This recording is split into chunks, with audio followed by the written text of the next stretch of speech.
Hello and welcome back to Cubs on the Mic with the Student Sports Recap section. I'm your host, Mateo Cuenca, and I'm here with my co-hosts, Anthony Stefanelli and Andre Lopez. And today we're going to talk about the Super Bowl. We're going to talk about the two teams, and we're going to talk about how they got there. So I think we start with the championship games. Right. New England Broncos, there's not much to color. If you watched it, you were probably bored. 10-7, the snow game, Jarrett Stidham. There was no game. It was boring.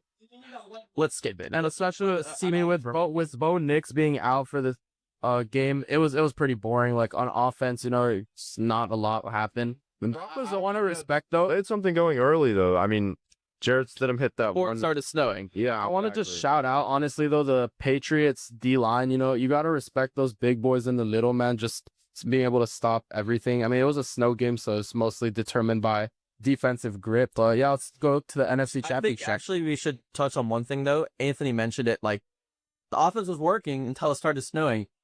What do you guys think about only having domes? I don't like that idea at all. You don't. I like outdoor football. I love snow games. I love weather. I like North and East Coast football. I think snow games can be pretty entertaining, especially. But was this one entertaining? I just think like in the championship game, a snow I don't know. I enjoyed this game. They can be. I don't mind defensive football games. I like watching defensive football games. I think it's entertaining. Say for the most part, because the NFL covers a wide variety of audiences, we should do domes for the playoff games. Domes only for the playoff games. But a snow game here or there, a snow game here or there doesn't matter. I think people do have a valid point saying that the weather should determine like catches, or because that could affect it. Obviously, that can affect receiving stats a lot, which is what most people want to see. Yeah. For the NFL, it would be a smart choice, to keep up ratings because people have to watch entertaining games with huge receiving master classes. Like that's part of the reason why JSN Puka gets so much coverage in the media because of how much of a spectacle the wide receiver and quarterback position are. Yeah, JSN plays outdoors, by the way. Your point doesn't matter. He's not played in the snow. He's not playing in the snow. That's Still, the point. I don't know. But I think both teams have to deal with it. You can, especially, I don't know. I feel like it just wouldn't feel like football. I don't know if it's Fair enough. dome stadiums. Fair enough. Anyway, let's talk about the NFC side. NFC Championship. I mean, better than the Super Bowl? Is that a hot take? This was the Super Bowl.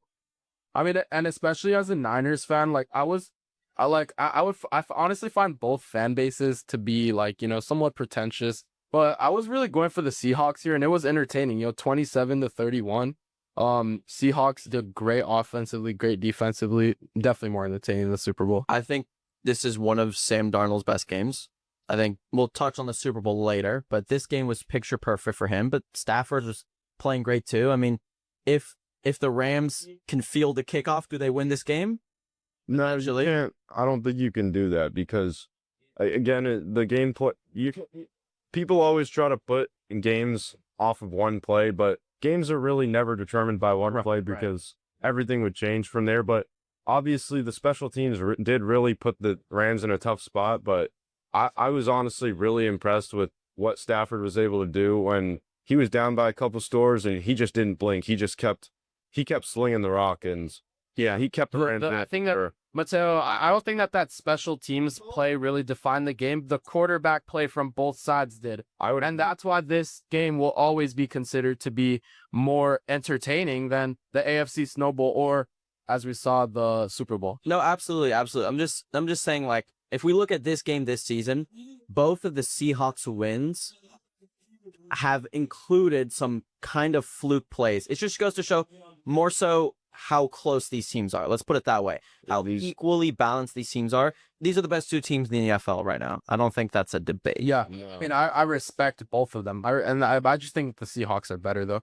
And Sam Darnold did put up, both QBs put up excellent performances. 374 passing yards from Matt Stafford, 346 from Sam Darnold. Both of them had 3 touchdowns. Sam Darnold did do a bit better in terms of completion percentage, and I just think he has a brighter future. I think he's not the on this side. Yeah, Stafford might end it. So yeah. But yeah, no. Sam Darnold, this was I mean, he was. You can say what you want. You can say what you want. All the narratives coming in. I don't think anyone in the media actually expected this out of him. I think everyone was clowning on him all week and saying that if the Seahawks had any chance, it was going to be because of the defense shutting down Stafford. But it was on the complete contrary. Sam Darnold won them this game, and if he didn't play like that, they are not in the Super Bowl. Defense did also play a big role because I mean the Rams, the Rams did outperform them in terms Look of how yards. many yards the Rams had. They had almost 500 yards. Yeah, I don't think this was the Seahawks' best defensive performance. I think if we want to talk about defensive performance, we look at the most recent game. But we'll get there soon. Briefly, let's touch on the Patriots. The narrative coming in was the ease of their run. I'm not a fan of that narrative because it's not like they chose that run, right? I mean, you're dealt with the cards you're dealt with. They still got to the bowl. But Chargers, no offensive line. CJ Stroud, disaster class. And then Jarrett Stidham, it's pretty easy. That was an embarrassment, yeah. And yeah, Bo Nix not being present, you know, I just think that the Patriots defense has had it too easy in the playoffs because think about the matchups that they had: the Chargers, the Texans, and the Broncos. 3 games where quarterback and O-line play completely fell apart.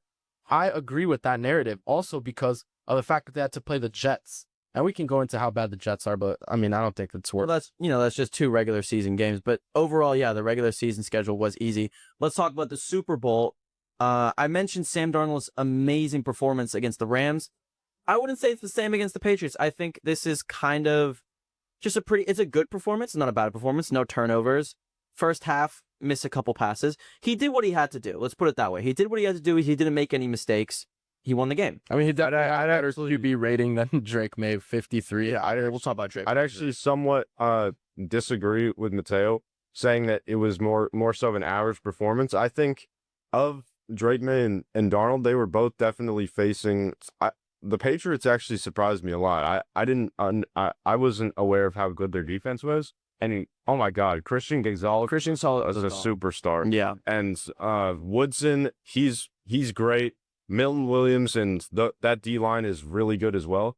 Darnold's escapability and ability to move around in the pocket, his pocket presence, and his ability to avoid sacks, whereas Drake May was getting sacked, was the difference in this game. And speaking about the Drake May sacks, you know, taking 6 sacks. I mean, wow, absolutely horrible performance by the Patriots O-line, and a lot of people like completely shift the blame to Will Campbell. But speaking about Will Campbell, as an O-lineman, I can say this.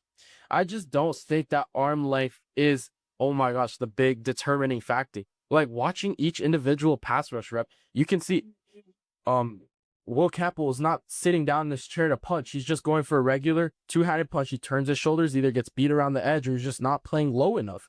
It's definitely a technique issue from Will Campbell. I think he can be their, you know, franchise left tackle, but too much hate is going to the rookie, first of all. And second of all, the media is just grabbing onto very like they're basically strawmanning Will Campbell's performance. They're blaming it all completely on arm length when in reality it's a rookie he needs to develop, and the technique obviously isn't there from watching the reps. He plays way too high. You know, the Seahawks edges were able to just bull rush straight through him. Yeah, I agree. I don't think Will Campbell should be working at Amazon. That's for sure. Yeah. Let's not forget, he's still a first-round draft pick. Best college football tackle recent times. He's a good player, but he had a bad game. I do think, I guess from analysts, maybe not on social media, but from analysts, too much of the blame is on the O-line. Drake May should be getting the ball out faster. When he had a clean pocket, he was missing passes. This was a pretty poor performance from the kid. I actually saw a clip from the Super Bowl. The Seahawks safety Julian Love was telling one of the cornerbacks that when he saw Drake May get to the back of his drop, his back foot would plant in the ground and he would take a little hitch before throwing. He wasn't making those anticipatory throws, and that not only allowed the Seahawks pass rush to get an extra click on him, but as you could see on that really bad interception, when he's taking that click and waiting instead of just ripping it because he's scared, obviously, because either affected by the pressure or he doesn't want to turn the ball over. That actually led to more mistakes. Yeah, I was watching that play, and people I was watching with were like, "No, he got hit. He got hit. That's why it was a bad ball." the ball's released before he gets hit, right? He's getting hit right as it's being released. That decision was made before he was hit. His decision to just huck that up there into triple coverage, as Anthony said, doesn't plant the back foot. I mean, looks like, I don't know, recess football, like playing 3 flags up. In a moment when you're down, but you can come back. The game is not over, and you definitely can't throw a costly interception like that. Right. That was the deciding. We also can't undermine the Seahawks defensive line performance. You know, it's really it's a Wolfpack mentality, you know, as certain football coaches at Loyola would put it. It's a Wolfpack mentality. So Byron Murphy, you know, and Leonard Williams putting up their great pass rush. Marcus Lawrence as well. DeMarcus Lawrence. That's also what contributed to, you know, them making so many mistakes. Especially with Sam Darnold having a, you know, so-so performance. At least he didn't give up that many turnovers. It demonstrates how defense does win championships. Yeah, most definitely. I think that's the moral of this entire season. Defense wins championships. I mean, the Broncos in the AFC Championship game, that's a defensive team. The Seahawks, The Patriots. also a defensive team. The Patriots, relatively defensive team. Most of the teams that were in the playoffs were quite defensive. Defense does win championships. You don't need an all-pro quarterback. You don't need to pay your quarterback $55 million a season for minimal results. Don't pay your quarterback that much. Pay your defense. Get a good coach, get a good scheme. Your O-line. Pay your O-line. Yes. And win games. And as a football player, I can tell you this. A big indicator if your team is not good is your O-line performance. Because if you're not able to impose your will from the beginning, mentally the defense has already won the battle. Mentally, the defense is already fitting into the narratives, you know? Oh, Will Campbell's going to get cooked because of his short arms. Oh, Drake May is a young quarterback. He doesn't know how to make decisions. And they capitalize on that pressure, you know? Devon Witherspoon, all these key defensive pieces. And I'm excited to see the future for the Seattle Seahawks, see some good competition with my Niners. And Speaking see how they're going to, you know, pay all these players. they're set up. Speaking of the Seahawks in the future, I don't see a world where they're not good for the next like 5 years. They're going to be a problem. They have a lot of cap space. I think the only issue is when they then have to pay Darnold more than 30. But that's in 2 seasons. Yeah, And even then, like, they'll still be good for a couple years. So yeah, I think at least 4 years of maybe not Super Bowls, but relative dominance in the NFC, definitely coming. I mean, I wouldn't say it's going to be a dynasty though, because, you know, there's still some big competition on the AFC side of things. I agree. Dynasty is a, You know, it's going to be similar to the space that the 49ers occupied the past like 5 years, you know. except they won the bowl. Yeah, you know. But, you know, Seahawks will be winning those pivotal games. I think they're going to occupy that dominant space in the NFC. And I really like this Seahawks team, you know. I'm not going to be salty about it. They always give us competitive games and great entertainment. Yeah, That's fair. I think we touch on the Super Bowl MVP a little bit, Kenneth Walker. I think he had a good game. It's hard for me to say like he's the definitive MVP. I think he should have won because the MVP is the Seattle Seahawks defense, but there wasn't one specific standout player. It's a wolf pack. Yeah, it's a wolf pack. So I guess he deserves the win. He definitely was the only person moving the ball in the first half. Second half, he kind of fell off a little bit. I mean, he's a great player. Michigan State alum, was the best running back in his draft class. But I wouldn't say this is like one of these standout MVP performances like that we've seen out of Mahomes or Brady or Mateo, it's red Cooper Cup. Mateo, it's rare for a non-quarterback to win the MVP in these big games, but I think the thing about Sam Darnold and Drake May right in this game is that Sam Darnold just made less mistakes. I don't think that this game was about who did the best from a QB point of view. It was who made less mistakes. Yeah, it was who was able to make the best out of a tough situation. Like both defenses made it hard. But that's where solid supporting pieces of the whole caster come in to sweep some glory. And that's why I think Kenneth Walker got it. You know, with 27 carries, 135 yards, he averaged 5 yards per carry. You know, Anthony Bradford, great blocking, and all of these factors all combined together give Kenneth Walker MVP. You know, we've talked a little bit about what we think is in store for the Seahawks in the future. What do we think about the Patriots? Do you think this is going to be sort of more of a one-off thing, maybe like the Bengals? I mean, the Bengals were good the next year, but then they've fallen off since. Do you think they're going to be like the Seahawks? Will they maintain dominance? Maybe not win Super Bowls, but maintain dominance. Like, what do we think is in store for the Patriots? I mean, they have a very good young quarterback. Like, we're not going to take it away from him. He is very good, but he maybe is not as good as the media is saying. What do we think? I think that the Patriots are. I don't think they're gonna come close to a Super Bowl again and I'll explain why. I think this roster is on the decline. I think they've got a lot of older veteran type guys that are gonna require a lot more money. And this is nothing against Drake May. I think he's gonna continue to be a good player. I think he has the potential to be that MVP type player. But overall, it's a team game, right? The quarterback isn't everything, and overall they need to build a lot more pieces. They're not quite there yet, but at the same time, they're also going to lose a lot of pieces. So I think they're kind of going to stay. I mean, I think they still have a bit of the future though with Christian Gonzalez. I was gonna say one thing your point, Anthony. I think Andre's getting at. They have some young studs. Also, they have a lot of money, and they are a team that was in the Super Bowl, so they're gonna command interest from a lot of top free agents.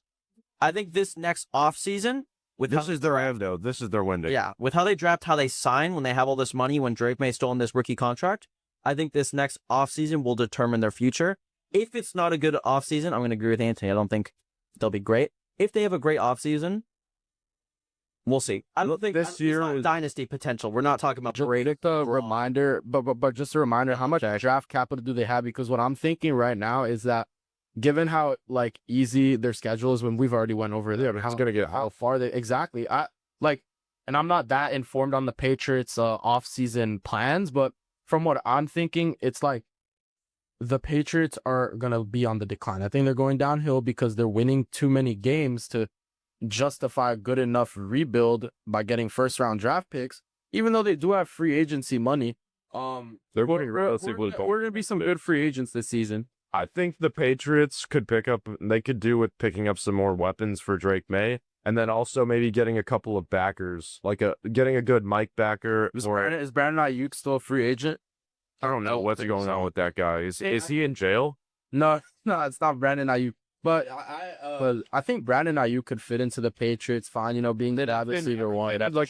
I think they need a true one. There's Brandon Ayuk is George Pickens as well. George Pickens is staying. He doesn't get re-signed. I mean, does Raheem Shaheed? No. The Steelers. George Pickens still on the Steelers? No, Cowboys. Cowboys. Okay. They might. I think the Cowboys are definitely looking towards a rebuild, though. I don't know if George Pickens is gonna be central to that, as Dak Prescott starts to get old. Who knows what the Cowboys are doing? I mean, they've been in win now mode / rebuild mode for like 5 years. If I was the Patriots, I'd just try to steal George Pickens from the Cowboys, because the smartest move from the Cowboys right now is just to start from scratch, sell their free agents, but forget the Cowboys. You know, the most overrated team in America. Let's go back to the Super Bowl. But yeah, I think the Patriots, they're definitely not in a bad spot, but they're definitely not in as good of a spot as Seattle. Like, Seattle's set up to possibly win another Super Bowl or two in the next 5 to 10 years. They're really good. Whereas the New England, I could definitely see them getting back to the Super Bowl or getting to a championship game or making it far in the playoffs. But overall, I think they've got a lot of work to do, and this is their window right now. They've got to win right now. I agree. I think we've talked a lot about the NFL. Obviously, we'll be back on the podcast discussing the draft, discussing free agency. I think we quickly touched on college football.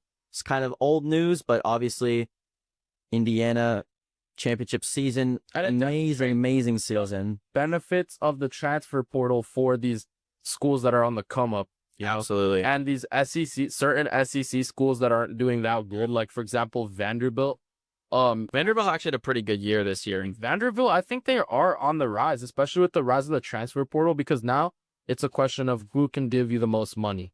And this is where we start to see the decline of the blue mold. Yeah. Exactly. This is where we start to see the decline of D2 non-Power 5 NFL draft picks, because these programs in the D2 and in the non-Power 5, they're just only going to be going downhill because they don't have the money to compete for these top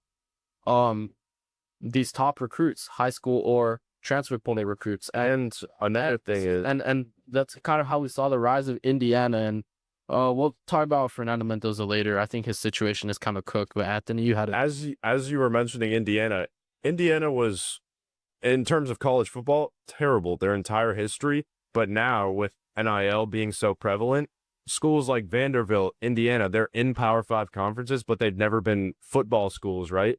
But because of NIL, they have the money. If they want to invest in a football program, they, by all means, they can do that.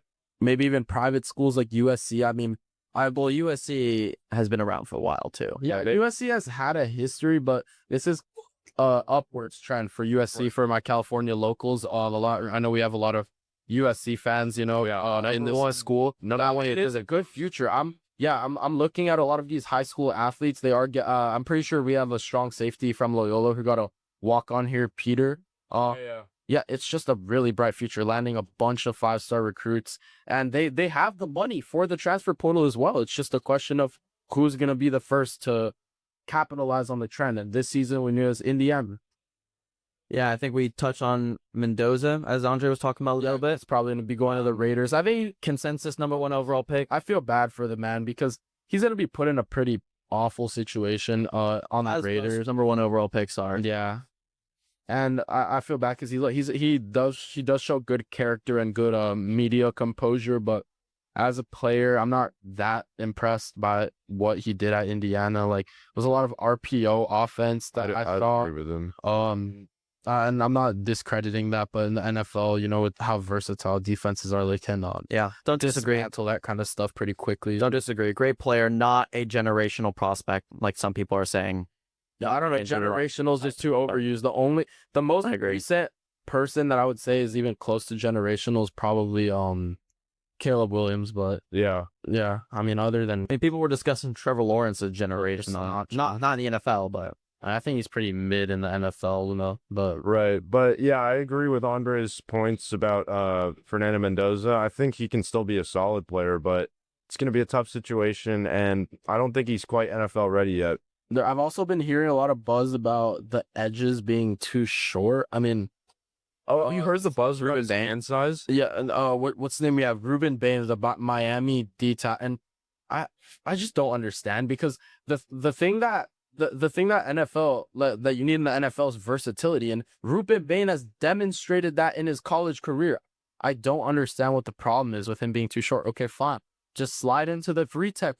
He's a dominant player, and most of the time the Vesti lineman plays in the 3-tech. As a Leonard Williams. yeah, Leonard Williams. And I just don't get it. Like, height is just not that important on the D line. It's a way too overrated attribute. I'd rather take mobility, aggressiveness, a football IQ to a certain extent over size. I mean, unless you're literally playing in the 0-tech nose guard and your job is to eat double teams, then you don't need to be the biggest guy. Like, I've literally seen 5'8" D tackles from St. John Bosco just give modern day trouble. I guess that is the high speed level, but even Aaron Donald, he was 6 foot. So he's still the GOAT of defensive tackles. Agreed. And another thing about these kind of height statistics holding people back, have you heard the things about people are saying, Fernando Mendoza during games uses this kind of like glue for his hands, or he uses liquid chalk? What is it? And a Grip boost? Yeah, because a lot of people are saying his hands aren't big enough to hold the football. So we'll see how that plays like a out. Kenny Pickett type. Yeah. Yeah. That's just Didn't he only wear gloves during games? He did. Yeah, that was kind of crazy, but All right. Well, on that note, congratulations to Indiana fans. Congratulations to the Seahawks. and the Seahawks, I'm very proud of them. Yeah, I'm proud of them. Congrats to them. Good job to all Seahawks fans. I'm sure you're very happy. Patriots, good luck. I think those are our takeaways. Congratulations, Seahawks. Good luck, Patriots. Good luck. recovery. That too. All right. This has been the crew. signing off. See you next week. Bye.